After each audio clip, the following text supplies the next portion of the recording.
So I thought that the Philadelphia Eagles did improve when it came to play calling. There were some glimpses in the second half, most like most games, where we kind of stepped up and got better at play calling. Those second half adjustments do go a long way, even though Peyton Manning saying they really didn't do anything. They do go a long way.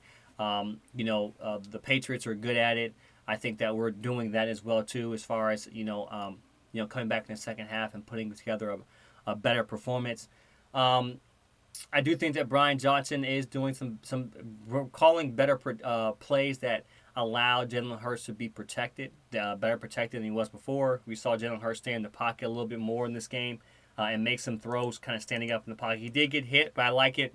I'll take him getting hit, staying in the pocket, making throws. So I do think that we are kind of forcing the ball downfield. One thing that every offense should have, effective passing offense should have, is a downfield vertical threat. If you have a vertical threat, even if they're a decoy to stretch the field, you will have successful intermediate and mid-level throws. If you don't have that, then essentially all you're going to have is an offense that's forcing the ball in situations and passes that aren't necessarily there, which makes you have to be an elaborate play caller. The dynamic is if you have a guy who can stretch the defense, send the safeties back, put some pressure on the defense, and you have some guys who can work underneath, find spots. AJ Brown and Smade both do good at that. Smade's probably the best at doing that. You open up the passing game as well as Goddard. Goddard can't be left out in this situation. He got 7 targets this past game. I think if you get your main guys, you're basically saying, hey, look, when we pass, we're going to pass the 3 guys. Devontae Smith, A.J. Brown, and Dallas Goedert. Those are 3 guys you're going to pass to. Right? If you allow those guys to work, and then every once in a while you get that pop-up to Quez Watkins or someone who spreads the defense deep, takes the defense back, then it's successful. Omelad Zaccheaus is not that guy. He's a 4-5 guy. He's shifty, but he's not a guy who's going to stretch the defense, go vertically. So you have 4 guys kind of working in the middle.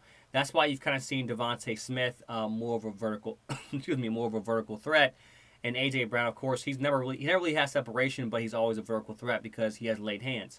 So when Quez Watkins come back, or when you think about a receiver to put on this roster, having a guy that can go out there, that can block, that can kind of camouflage in with the offense when it's its normal machine, but also spread the defense, take the defense deep to take those safeties off.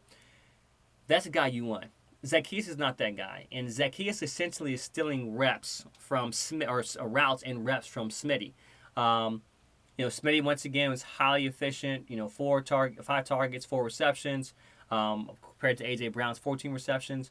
But I think Brian Johnson has to figure out, hey, we need a guy who can stretch the ball deep. It can't just be Smitty. You don't want your best receiver. I think Smitty's the best receiver. You want your best receiver just running gassers out there. You want your best receiver to be, have the kind of ability to create, have route creativity when they need it. And but I think that's one missing component from the offense, and that'll make Brian Johnson a little bit more comfortable knowing that he has a vertical threat taking the safeties back, or if they're playing quarters, cover 6, cover 9, cover 4, whatever they're playing.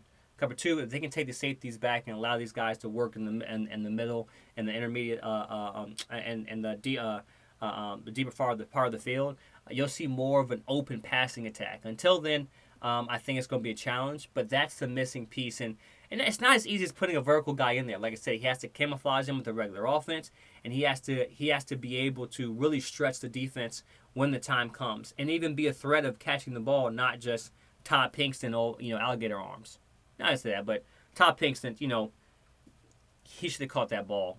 He should have never ducked. If you saw the footage, he should have caught that ball. But what I'm saying is the vertical threat does allow the offense to open up more. And I think that's one thing we're missing, and it will make Brian Johnson a more comfortable play caller. Quez Watkins was that guy. I don't think Zaccheaus takes his position at all. It will be a problem if Zaccheaus stays in there. Quez Watkins, you want him because he meshed well with the offense. He did some of the things that you can throw it to him and let him take off with it. He can run the route tree as well too, fairly. And he's a vertical threat.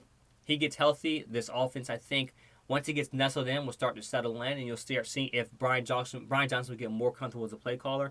Start calling some of those plays where we have the middle field open.